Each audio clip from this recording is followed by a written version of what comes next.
Muito bom. Olhando para Fabiola, essa matemática, tem até uma reportagem no Jornal Folha de São Paulo que está na nossa página falando que esse aumento de preços para os americanos, que é esse ponto que você falou, né, vai começar por algo que é complicado ali. As roupas, os carros, o café. Você falou sobre as empresas americanas, inclusive, mas muitas também, e algumas delas, na verdade, transferiram a produção e a fabricação fora do país, inclusive na China. Então, o produto, quando ele entra como um produto chinês, não de uma empresa americana. Apesar, um dos exemplos, a Nike, a reportagem da Folha está trazendo isso.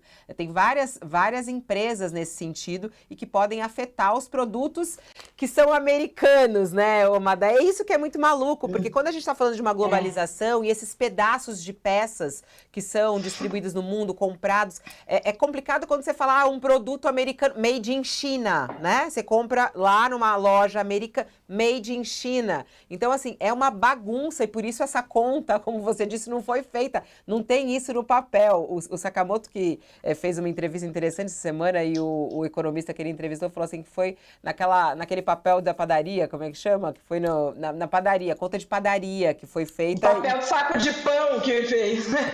aquele saquinho de pão, né? Ô Josias, tem um ponto também interessante que eu queria trazer aqui, que é do agro, né? A gente tem ficado de olho sobre isso. Aliás, está entre as nossas matérias mais lidas aqui, que é uma matéria também do Jamil Chad, falando, ele está muito de olho no agro dos Estados Unidos e falando sobre a repercussão disso no Brasil, né? Porque o agro dos Estados Unidos apoiou fortemente Donald Trump e agora, como a Amanda falou, tem gente que não tá elogiando, tá brava, tá quietinha ainda, mas já daqui a pouco começa a falar. E o agro dos Estados Unidos já começou a falar. E tá alertando o próprio presidente americano de que essa guerra comercial com a China vai beneficiar o Brasil. O setor agrícola dos Estados Unidos tem criticado essas tarifas impostas por Trump e pediu que a Casa Branca negocie acordos com os países mais afetados, inclusive a China. O temor do setor comunicado ao governo americano é que os agricultores sejam afetados tanto pelo fechamento de mercados externos, como pelo encarecimento das importações de fertilizantes e outros insumos. Bom, o Jamil Chad consultou ali algumas empresas, entidades do setor de agronegócio americano, que apontaram que o risco da guerra comercial é de que Trump abra caminho para um avanço do Brasil no mercado internacional, principalmente soja e milho. A decisão da China de retaliar os produtos é uma comprovação desse temor. E agora há uma pressão do agro americano para que os Estados Unidos negociem com o Brasil. Quer dizer, pode vir de lá dos Estados Unidos, Josias. É interessante essa reportagem do Jamil. Como é que você vê aí o agro americano pressionando Trump a negociar com o Brasil? não é só o agro, né? Outros setores, montadoras de automóveis se reuniram, inclusive com o Trump, para se queixar de que essas tarifas vão encarecer o automóvel para o consumidor americano. Estão receando vender menos, estão receando a recessão. E no caso do agronegócio é mais grave porque a China impôs tarifas adicionais pesadas à importação dos alimentos que vêm dos Estados Unidos. Já havia acontecido algo semelhante no primeiro mandato do Trump, e já naquela ocasião o agronegócio brasileiro ganhou mercado na China. A China já é um parceiro comercial portentoso do Brasil, e entre os produtos mais exportados para a China estão os produtos agrícolas, então é minério e grão. É o que o Brasil mais vende para a China. Então há, de fato, essa perspectiva de aumentar e levar a venda de soja, de milho do Brasil para a China. E havia um receio, inclusive, quando começou essa fricção tarifária do Trump, havia uma discussão no governo de que isso poderia, inclusive, com o agronegócio brasileiro esfregando as mãos com a perspectiva de exportar mais para a China, isso poderia elevar o preço de produtos agrícolas no Brasil, que já está enfrentando um problema com a inflação dos alimentos, né? Se você vende mais lá fora, na perspectiva de obter mais lucros e ganhar mercado, você acaba desabastecendo o mercado interno e impulsionando a inflação no Brasil. O governo brasileiro fez as suas consultas, foi tranquilizado, o agronegócio diz que consegue suprir eventual demanda chinesa adicional sem que isso signifique pressão inflacionária interna, mas sim, o agronegócio brasileiro está vislumbrando essa perspectiva de aumentar os seus negócios.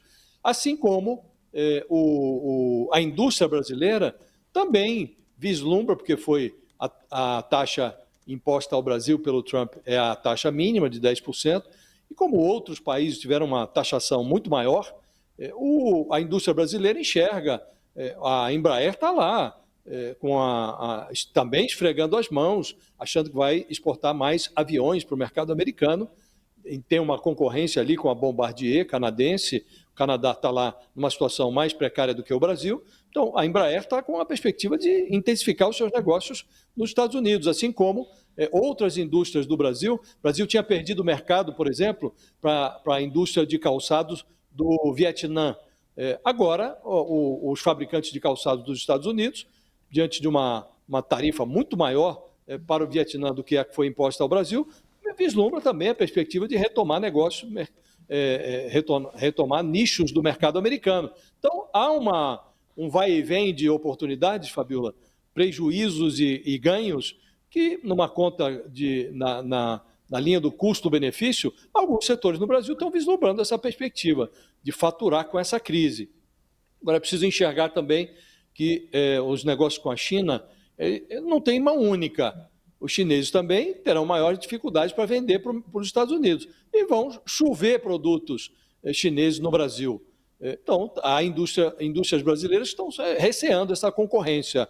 O custo da indústria chinesa é bem menor do que a brasileira. Então, tem ganhos e perdas. Fabiola, é preciso depois ver, numa conta que não seja conta de padaria, se vamos ganhar mais do que perder. Mas toda crise oferece também oportunidades. Ô, Thales, é interessante ver essa história e essa movimentação do agro, né? Porque isso tem uma pressão fortíssima na política, né? E porque, claro, é enorme o tamanho e a grana disso. Como que você analisa essa possibilidade de o Brasil aguardar, né? Que é o que a gente está ouvindo aí de vários economistas, embaixadores. Aguarda, é importante o Brasil ter as ferramentas na mão, caso necessário, aplicar alguma tarifa e retaliação. Mas pelo que a gente vê já do movimento lá nos Estados Unidos, do agro dos Estados Unidos, como disse o Jamil, é mais um ingrediente para essa tarefa agora do governo brasileiro esperar. É isso? Todos os movimentos do Trump vêm nessa direção de que é melhor para o Brasil aguardar. Primeiro, colocou a tarifa para o Brasil num patamar baixo em relação aos outros países. Então, nós temos que aguardar bem mais do que esses outros países. Bem mais. Inclusive, países amigos dos Estados Unidos, como a Argentina, tiveram a mesma taxação que a gente, 10%. Então, não há por que a gente agora se apressar. O que é interessante disso, é aquilo que eu tinha falado anteriormente, é saber a conta no final das contas. Como é que vai ficar? Os Estados Unidos vão sair ganhando mais ou vão sair perdendo? O Brasil vai sair ganhando mais ou vai sair perdendo? É preciso fazer essa conta final. Agora dá para começar a fazer a conta. Tanto eles lá, que há dúvidas sérias, como eu tinha dito, se o Trump fez essa conta, creio que não fez direito, não está feita ainda. Olha lá, os Estados Unidos vão sair ganhando com esse tarifaço contra todos os países do mundo. Ou não, estamos perdendo.